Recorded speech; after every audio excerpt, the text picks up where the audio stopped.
Colorectal cancer does not always come with warning signs, so WVU Medicine Camden Clark is using a giant colon exhibit to make sure the message is impossible to miss. Our Cassidy Fury went strolling through a colon today and has more details. WVU Medicine Camden Clark's oncology department went strolling through a colon on Wednesday. Nurse practitioner for oncology Joe Rockhold said the risks for colorectal cancer are too great to ignore. We're finding more and more colon cancers in younger people, and it's one of the few cancers that the incidence is going up in the younger generation, so very concerning.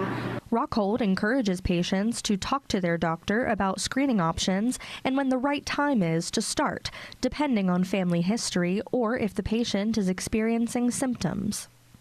Very important to catch colon cancer early. So as with any cancer, the earlier we find it, the more treatable, the better the outcome. Symptoms to watch out for could be blood in the stool, excessive weight loss, or a change in bowel movements. Colonoscopies are a great gold standard screening, but now we have other options for screening as well. So you can do more non-invasive screenings. Director of Cancer Services Lauren Gillen said they offered literature and guidance provided by the American Cancer Society to those who attended the exhibit. And the purpose of us having this here today was just to do that, illustrate and increase awareness, because March is Colorectal Cancer Awareness Month, and we are learning that for individuals that live in West Virginia, 50 and younger, colorectal cancer is really on the rise. And so we want to take away any stigma or concerns or fears that people may have about having screenings done.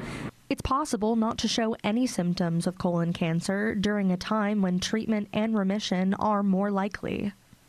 Everybody, regardless of family history, should start screening for colon cancer at the age of 45. Poor diet, smoking, alcohol consumption, and obesity can play large roles in the contribution to developing colon cancer. That there are what we call modifiable risk factors. So the good thing about modifiable is you can modify them, you can change them. Some people absorb information easier with visuals. This giant colon is certainly a visual that will have you thinking about your colon health. Reporting from Parkersburg, I'm Cassidy Fury with WTAP News.